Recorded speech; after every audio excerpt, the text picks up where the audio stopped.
All right. All right. You little scamp. Are you getting on, you Al? You well? How's things? Huh? Oh, I'm so glad to see you. I'm so glad to be spending time with you here. I'm just kind of, no big deal. I'm kind of love you, but it's fine. No, I happen to be friends with you, but I'm in love with you, but it's fine. I'm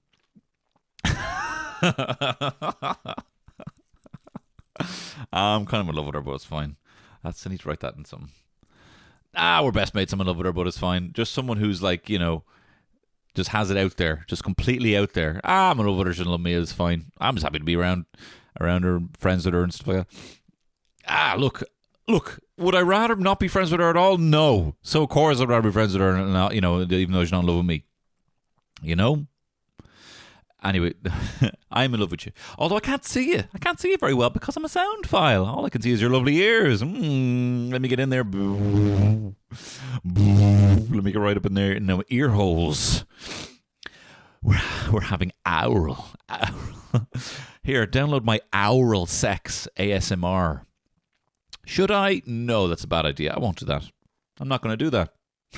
You can't bloody make me. Right? Maybe I can do a little only wavs, right? Only wavs, where it's sexy, Take off your trousers. I'll do download the French one. Take off your trousers and rub your leg. Any accent you want. If you want to commission it, you know what? I never say no to a job at first. I say yes to everything, and then I go away, and I'm like, I'm not fucking doing that. And then I text them as a coward. I'm like, I'm not doing that. So I'll never say no. But I might say yes, and then seconds later, I feel bad for my agents. Sometimes they say, "Do you want to do this thing?" And they say, "Yeah, it sounds great, brilliant, yeah, perfect. That sounds ideal." And then literally before I've even hung up, they've got a text from me saying, "Yeah, I'm not doing that. I'm not doing that. Yeah, I'm not doing that." I've had to think about it since we last spoke. It's just, listen. The number one thing is that you love me, okay? Of everything. And then we can work out the details about whether I'm doing the job or not, okay? Complete stranger who's hit me up and asked me to do something. Do you love me? Good. Now, I need to be honest with you. When I said yes to that thing, no, I actually meant no. I actually meant not in a million years. But we're still cool, right? I'm getting better. So yeah, if you want to hit me up and say, hey, look, will you do some oral sex wavs on your Only Wavs page, I might say yes. Take off your jeans, man. Your shoes have been sore from a hard day walking around. Take them off. I don't even know what this has become. Anyway, look, how are you? How you having a good time so far on this pod? Did you have a good time at all your festivals? Yeah. No one told me the Guns N' Roses were playing. Not that I could have gone. And also, it was on a bit late. It was a bit loud now. Young fella was hearing it in the bass all the way from Marley. So, wasn't too. I feel like I'm on the other side of things now. Before, I remember, I don't know if you're at a gig as a kid and they're like, oh, look, apparently the guard is saying we got to finish this up at 10:30. But you know what I say? Yeah. And now I'm like, God, no, you got to wrap it up at 10:30. There's kids there. There's kids. The resident association. Guys, the resident association won't be happy, People actually have to live around here. That's actually very loud. And when I was hearing it, I was like, that's so... From my gaff, which is quite far away from Marley Park, I was thinking, that's very loud. The poor little kids probably having their ears bloody blasted off by young Axl Rose. Saw Guns N' Roses at Hyde Park. And it was within... I think there would have been a terrorist attack.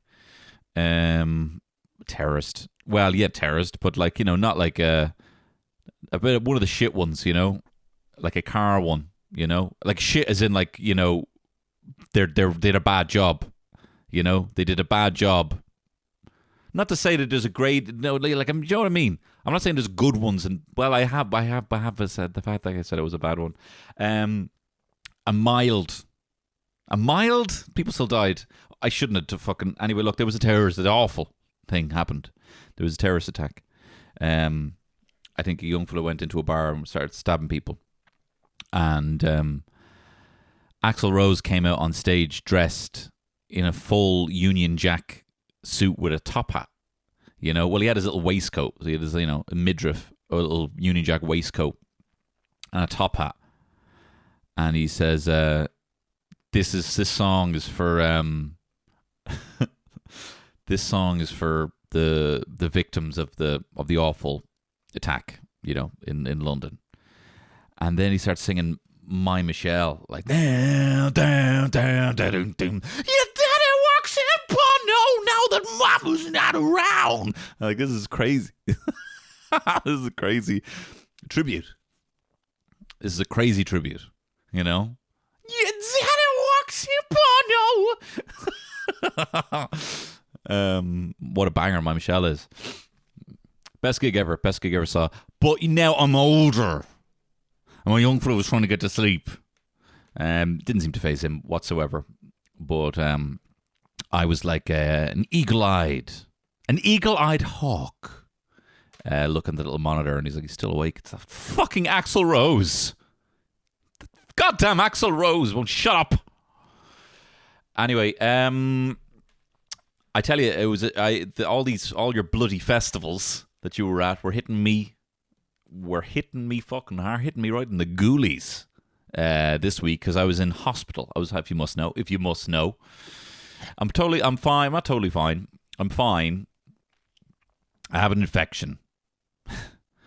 Where do you have the infection, Tony? Deez nuts. I do have my left nut. You can call me Christy Brown because my left nut. Something was up with it, and it got inflamed. It became inflamed and swollen, like a kind of a blue ball sensation. And I went into the clinic. I went to the doctor. Guess what he told me? Listen, I'm going in with a blue ball. He says, girl, you better try and have fun no matter what you do, because he's a fool. I says, what? I says, no. I went to the doctor, and guess what he told me? He says, you look like you have epididymitis, which is a fucking something going on in a tube in my bollock. I'm not joking. I was in hospital for 5 days, with a big, juicy, succulent peach of a gonad. And look, I don't like, and like I'm a comedian. This is that. Gotta tell you the fucking pressure, right? I'm a comedian who's big, who had a big bollock, who went to hospital with a big bollock, right? I gotta tell you the pressure of people expecting you to say something funny about that, and I didn't find it funny. Because I was in hospital. I you know, and everyone's there with their COVID and everything. I'll tell you all about it. That's what this episode's going to be. I'll give you a little update about what life was like in the wards of St. James's Hospital, and just the ignorance of this normally impeccably healthed young man, and how I didn't have a fucking clue what was going on. I had no idea who anyone was. I didn't know who anyone was. I didn't know what was going on. I was annoying everyone in there with all the questions. But look, I'm going to tell you all about it. I'm back home now, and I'm going to tell you all about it after this word from our sponsor, the Dubliner Irish Whiskey. Joe, I love about you Dubliners, mate. It's your whiskey, prof. Show me. I know the Dubliner Irish Whiskey, the long-standing sponsor of this podcast. I really couldn't do without them. I really do appreciate it. They make a tasty-ass whiskey. They're just out of the heart of the Liberties. And how you have all these other whiskey distilleries, right? They're all making things, hey, do you want it to taste like dirt? Why would I want it to taste like dirt? That's what it has on the menus in some of these real posh places, right? Do you want it to taste like it's burning? No. I actually want to drink it and not wince, right? I want it to be tasty. Right? Well, guess what? The Dubliner has you covered. They got tasty-ass whiskey. And do you know what I love about them? They have a tasty whiskey, and then they mess with it. They're kind of alchemists. They put it in different barrels to make it taste like different things, like the bourbon barrel of the Dubliner Green label. That's like Irish whiskey, but it's got a hint of sweetness because it's aged in a bourbon cask. They also put it in other like beer casks, like stout casks, and have a nice tasty smoked stout. They even mess with it to make it taste like a cocktail, a pre-infused cocktail, and they even have a Dubliner Old Fashioned, which is one of my favourites. Not that I can drink any of them now because I'm on my antibiotics, but as soon as I get back, you better believe I'm going to have a big frosty glass with a load of ice in it and a load of sparkling water and some Dubliner Old Fashioned. That's my favourite summer tipple. And if you would like to grab yourself some summer whiskey, you can do so over at thedld.com or at Dubliner Whiskey. And she whiskey love. Thank you very much, Dubliner. Now, on to the podcast. I'll tell you all about my time in the hospital on today's Tony Cantwell Shit Show. It's Tony Cantwell Shit Show.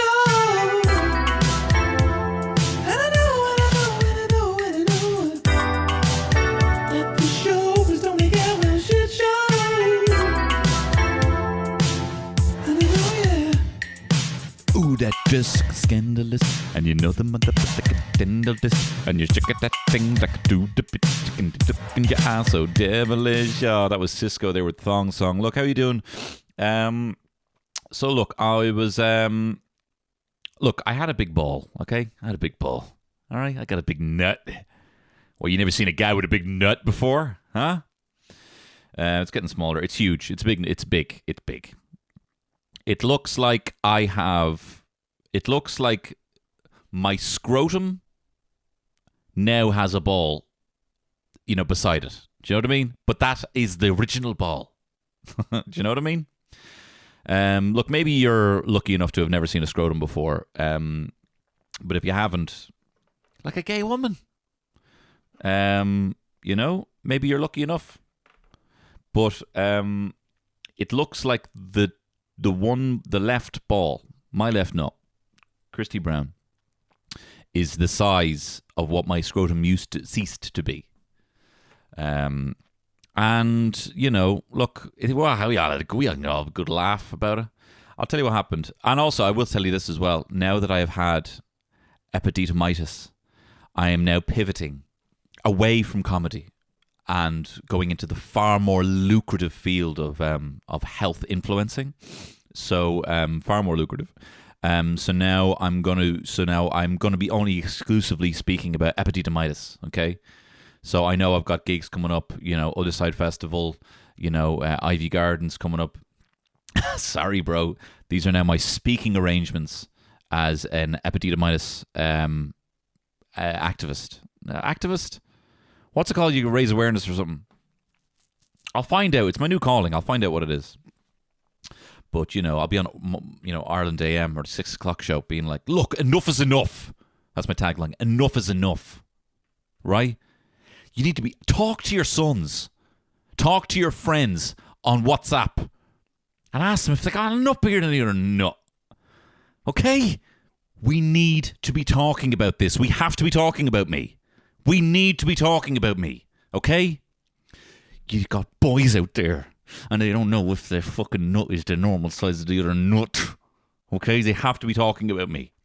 Get on WhatsApp. Call a lad you haven't seen in a while. Check if they're talking about me. Okay? Okay, good. I'm glad we're talking about me. No, so last week I went into, after a jog, a friend of mine was telling me that they had a similar thing, wasn't as bad as mine, and that was after cycling. So, sorry exercise, you had your shot and you blew it. Right? I think I shouldn't have gone for that jog. I think going for that jog was like Amy Winehouse giving up booze. Do you know what I mean? Your body just didn't agree with it. I went for a jog and was getting all kudos on my Strava app. I was feeling like $1 million. And then I had a sore thing, and I went to the clinic, and they knew what it was straight away. And they're all very nice, They're all very like, oh, look, listen, would you mind if we had a look at it? Would you mind if you pulled your? And I'm like, boom, boom, straight down. Hey, look at that. What do you think of that? This is the only time I've been able to jock myself without getting in trouble. Of course. I'm going to jock myself. Not that I'm an ex-bitch. I'm not, But it's seldom you can jock yourself without getting in trouble, Like, stop it. What are you doing? Stop it. I didn't get any of that kind of reception because they wanted to have a look. And your man knew what it was. Now, the weird thing about epididymitis is that they think that it's not rare for someone my age, but it would be rare. So pretty much in 100% cases, if you have epididymitis, it's because you've had an affair or you caught an STI. You've caught an STI, which it doesn't seem very feasible for me, I was kind of like, no, man, like, no, I don't think so. I'm married, and he's kind of looking at me like, okay, shit, man, I'm gonna have to use one of these liars. I'm gonna have to break down one of these liars. And I'm like, I'm married, been with the same woman for 10 years, and we got clean body of health, we've had a, screening a few years back, I haven't been with anyone else since, And he closed the curtain. He was like, look, man, look. I'm a man, you're a man. I'm like, I don't know what that means. Like, what, we love having affairs? We're just blokes. So, look, hey, look, I'm a man. I have an affair. You're a man. You have an affair. Tell me you had an affair. I didn't have an affair. So he didn't seem very happy with the jogging story, and he wrote something down. Presumably a liar. The patient suffers from lying, being a liar. I'm not a liar. I didn't have an affair. And we have a clean bill of health, the two of us. We got screened, years back when we were living in London. I think just for the day, for a laugh, went into Homerton Hospital for a sex screening. You had cheap dates. Cheap free dates idea. And so then he sent me home with these antibiotics, and he said, look, if it gets worse within 48 hours, just go into A&E, and here's the little thing to have pinned to your chest to show them all the stuff that we've talked about. So I went home, and I immediately felt so much worse. I felt so much worse, and the ball was getting bigger, was getting larger, and I was definitely had a fever, and I had it, and I lay in bed for a 24 hours when I definitely should have gone to hospital. But I was like, no, do you know what? I'm going to see this thing out, like some bad fucking TV show, like The Walking Dead season 9. Nah, do you know what? I'm going to stick this one out, I think. And then eventually just got up in the morning, and Terry dropped me to the hospital. And I tell you, I don't know anything about the hospital, right? I didn't know anything about the hospital, right? I didn't think, what is it? What are the differences between the hospitals? What's close if people have to visit me? Is there a urologist there? A urologist. For my particular need, should I know that if there's are there some hospitals where they do blood work there, or they always have to send it off? Does that mean that if I go to a hospital that they do that stuff there, that it happens quicker? I know nothing about hospitals. I don't know anything. Does my health insurance give me a benefit in this hospital? I didn't look at any of that. I went full, what do my mates do? What's trendy? And thought, who do I know went to hospital? Jago went to hospital for his lung thing. Remember from Sexy Beasts? I'll go to St. James's Hospital. So I went to St. James's Hospital. I don't even know if that was a good or a bad decision, because I didn't go to any other hospital. Although there were private hospitals that I could have went to. But again, who knows if that would have been better. So I went in, and I had to pay £100 to get in, which is such a I don't even want to be, I don't even want to be here, and I have to pay. It's like when you're going out, it's like the end of a night, and you're like, oh, you're not even that drunk. It's just not really been that buzzy of a night, but your mate's been like, oh, come on, we go to this place, really, really good bar, really good club. And then you get to the door, and no one knows, but you have to pay in. It's £15 in. You're like, what? I don't even want to be here, man. And the bouncer's giving you all all right, here, where have you been earlier? Look, for one, I don't want to fucking be here. My mates brought me here, right? I don't want to fucking pay in here. And the last thing I want is a bit of lip out of you clown. I want to go home. I keep going to clubs when I just want to sit in pubs and talk to my friends, but I'm too shy to say it. So that was the kind of buzz on the way in, right? And I was in big pain. I was in pain, right? I forgot my headphones as well. Like I was not prepared. Like I didn't have a change of clothes. I didn't bring anything. I didn't act. I didn't think in any way I was going to be here. I thought they were going to look at it and be like, "Oh no, here's the right meds," and then send me home. So I'm sitting there and I'm waiting to be called. And I was looking at my phone, and then someone's like, tapped me on the shoulder and was like, "Sorry, can I ask you? Are you Tony Cantwell?" And I was like, "Oh, how you doing, man? That's crack." And he's like, "Oh man, yeah, it is you. Yeah, is there any chance I could get a photo?" And I was like, in such pain. I was in like such pain. I was like, "Yeah, absolutely, man. Yeah." And he's like, "Oh yeah, I saw you at the Harbour Bar. You're really good." And I thought, "Thanks very much." And do you know what my favorite video of yours is? Oh, what's you know that video where you're kind of like you're outside the mermaid, and I'm like, "Oh, thanks, man." And he was very brief, to be fair. He was brief, but and I put on a very brave face. "Frank, it was nice to meet you. Sorry, I was a heap of shite in A&E when we met." But anyway, I went through then, and I was through to another uncomfortable seat to sit there for a while. And then it was just a case of meeting people, going into rooms, jocking myself, not getting in any trouble for it, But when I was jocking myself to a couple of, some of the doctors there, some of them were like, they'd look at the size of my bollock, and they were like, "Oh, nasty." And I'm like, "All right, well, fucking let's have a look at yours then. All right? Let's actually have a look at yours that I apparently have, quote unquote, nothing wrong with it. And I'll give you my my one word opinion of it. I mean, I wouldn't have minded. It was not going to happen. But you know what? I think for bedside manner, if they had a look at it, if anyone had the gumption to try and make me feel better, right? Had a look at it, like, "Oh, the ball's a bit nasty. Great looking cock though." Like no one complimented on my, fucking good looking fucking dick on that guy though. No one had the fucking gumption, even if he didn't mean it. I mean, I know they were all thinking it, but even if they didn't mean it, like, good looking fucking hog on him though. It's a real shame about that left nut, the old Christy Brown we're calling it over here. But serious hog on you. That's a serious pig. that's a babe pig in the city caliber hog. But they didn't, and that's more fool them. And then I was brought in for an ultrasound, which was is like the same thing they do with like a pregnant belly. They did on a bollock, And then weirdly enough, they sent me back to the waiting room, and then they were like, "All right, we need you to do another ultrasound." I'm like, "I literally just did an ultrasound."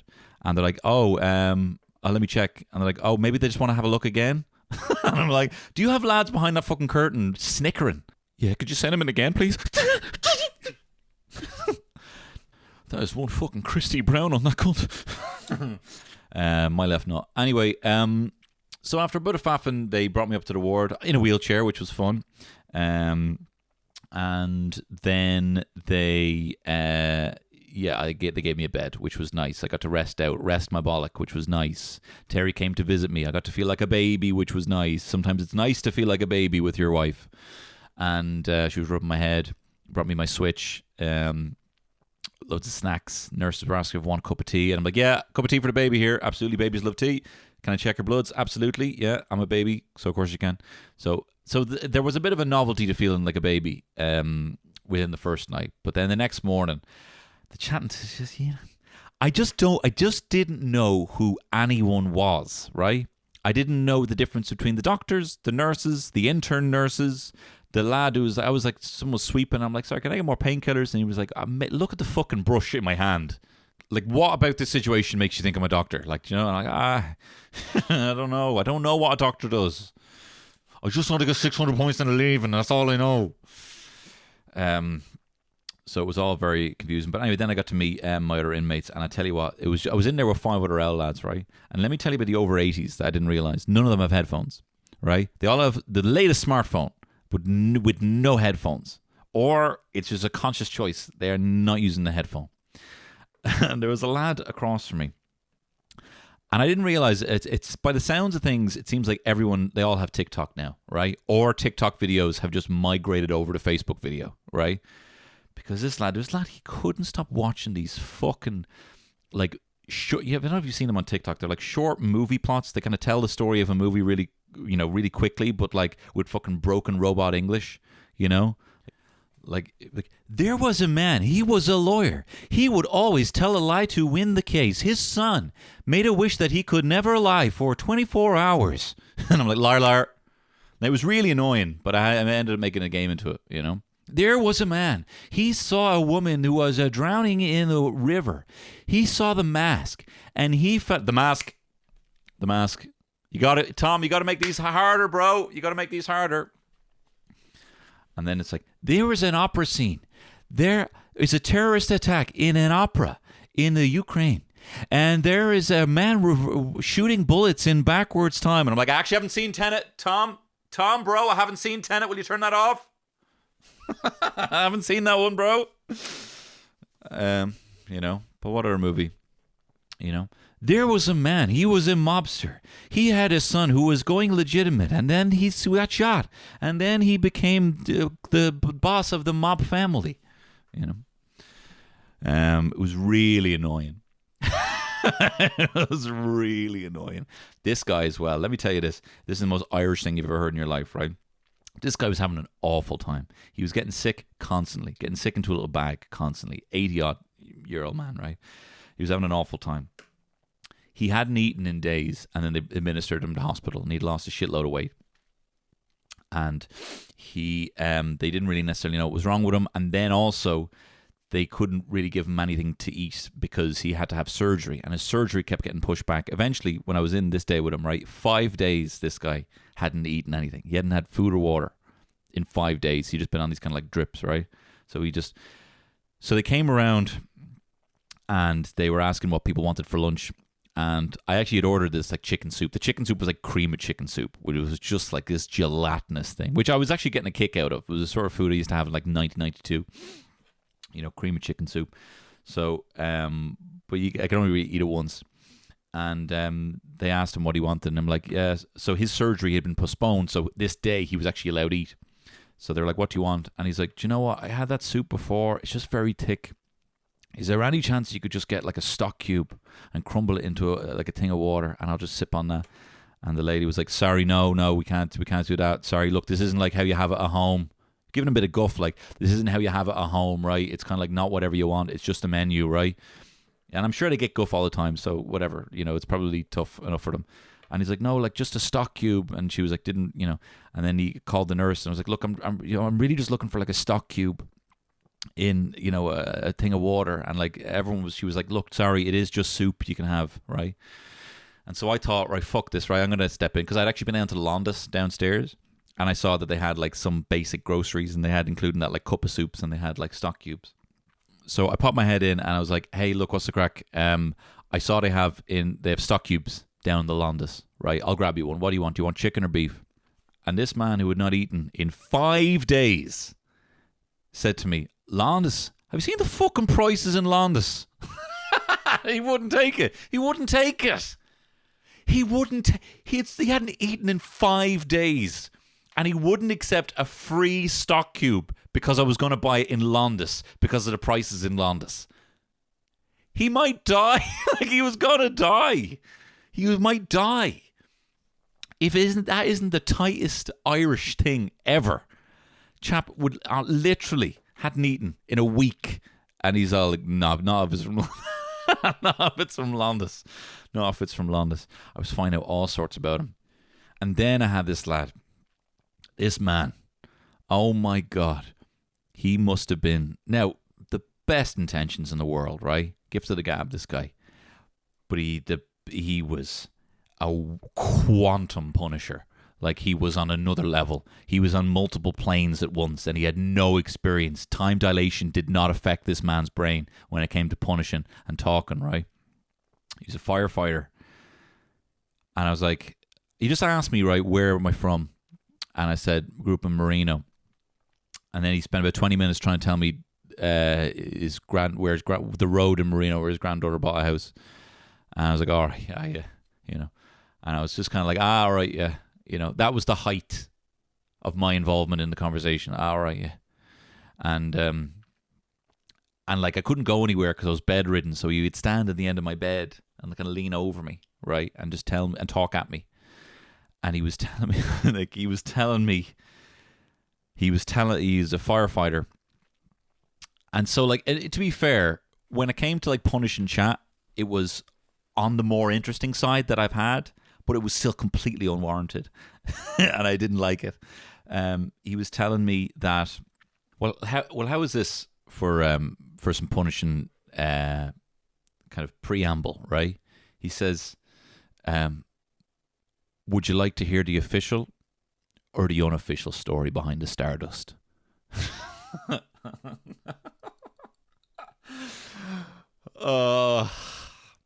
Like neither, but obviously the unofficial. Like obviously the unofficial. He told me some crazy stuff that I cannot possibly talk about on this podcast.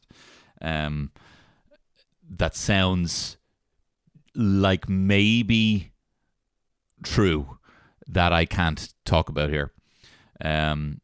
He wasn't far off, like fucking telling me that there was a fucking beach in Thailand that was paradise that I could swim out to. Like, he was telling me everything. He had been at everything. He had been at Chernobyl. He had been at Ground Zero. If I actually was in the mood to talk, it probably would have been some of the best punishing I've ever got in my life. But I just was not in the form. I was like, and I actually, I felt bad. I said after a while, well, actually, this is how he wasn't able to kind of gauge. He was literally standing at the edge of my bed, and I couldn't leave. Like, it's not like I can make an exit. It's not like I can do that thing that you do in an office where you can just get up, go to the water cooler, and then you go your separate ways when someone comes over to your desk and starts wrecking your head. There was nothing I could do, so I had to pretend like I was getting a phone call. So I picked up my phone. I was like, "Oh, hi Terry, how you getting on?" And he actually was like, "Oh, sorry," and did the whole thing and went over to his bed. And then sat kind of watching me. And then I was like maintaining a fake conversation for like a minute. And I'm like, "Yeah, it's all good here. Yeah, it's good. Yeah, everything's fine. Yeah, yeah. Oh, that's interesting. Oh, how is he? Yeah. Oh, that's great. No, I miss him too.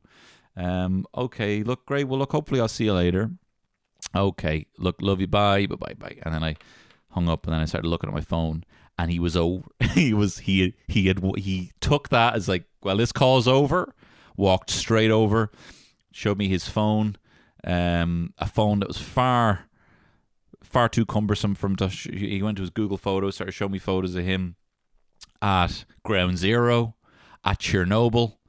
Big smiles in all these. I said, "What? Ground Zero?" I said, "What day is this? Like, what day?" And he goes, "September 14th." I was like, "That's far.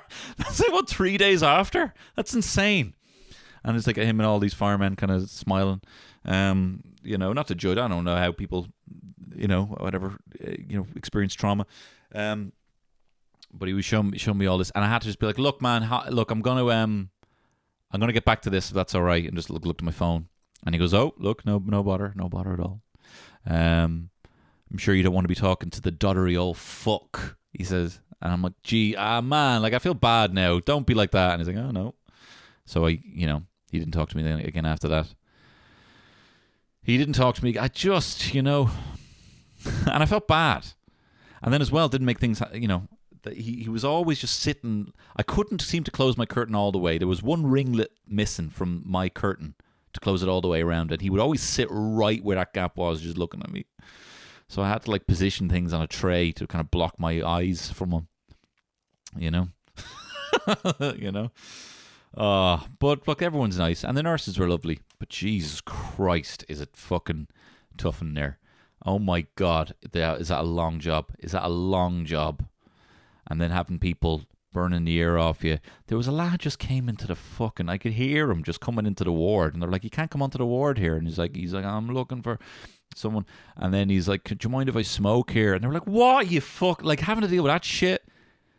People who don't want to be there, like people like trying to save people who don't want to be there or don't want to be saved. Like, it's such a fucking thankless job. They were absolutely incredible, and with me and with everyone else, and the duty of care they gave with everyone, and how they got to know everyone. People who've been there a lot longer, But I was delighted that I could leave, and it was just.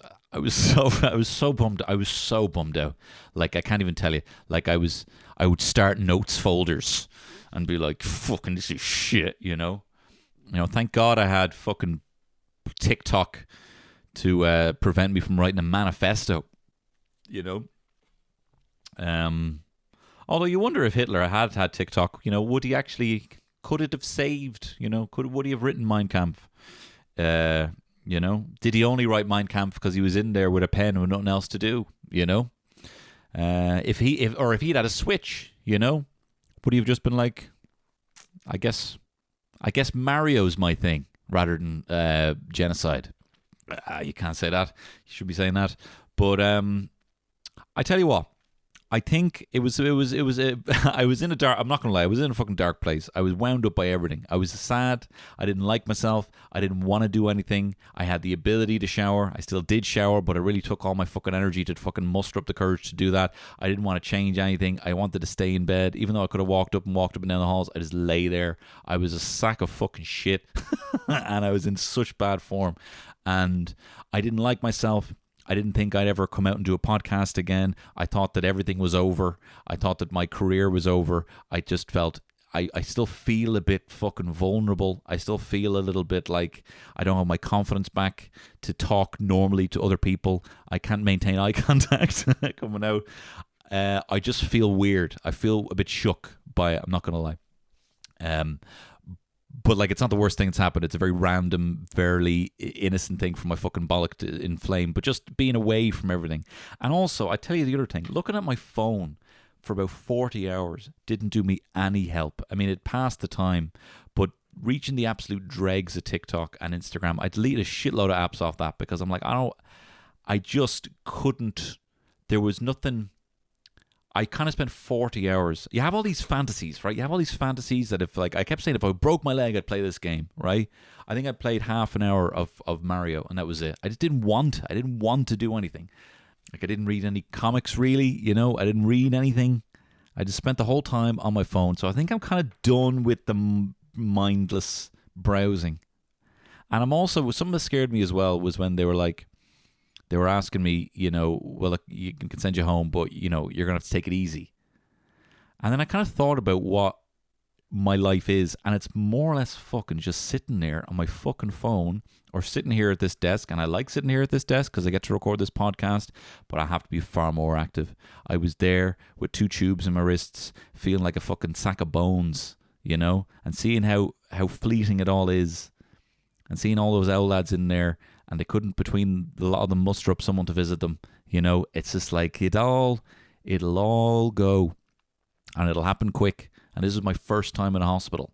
It's not my last time by any means, And I don't want to spend my healthy life the same way I was spending it in the hospital, which was lying on my fucking arse looking at my phone. So I think I'm kind of not done with my phone, but I definitely want to dramatically change how I use my phone and the content that I take into my brain. And I certainly need to be a lot more grateful. I feel like in other years of my life, I can easily pull upon my little index of gratitude in my head. And that's not necessarily been at the forefront of my mind even before I went to the hospital. And I wasn't able to call upon that while I was in the hospital. You know what I mean? I was just angry. I was angry at everyone.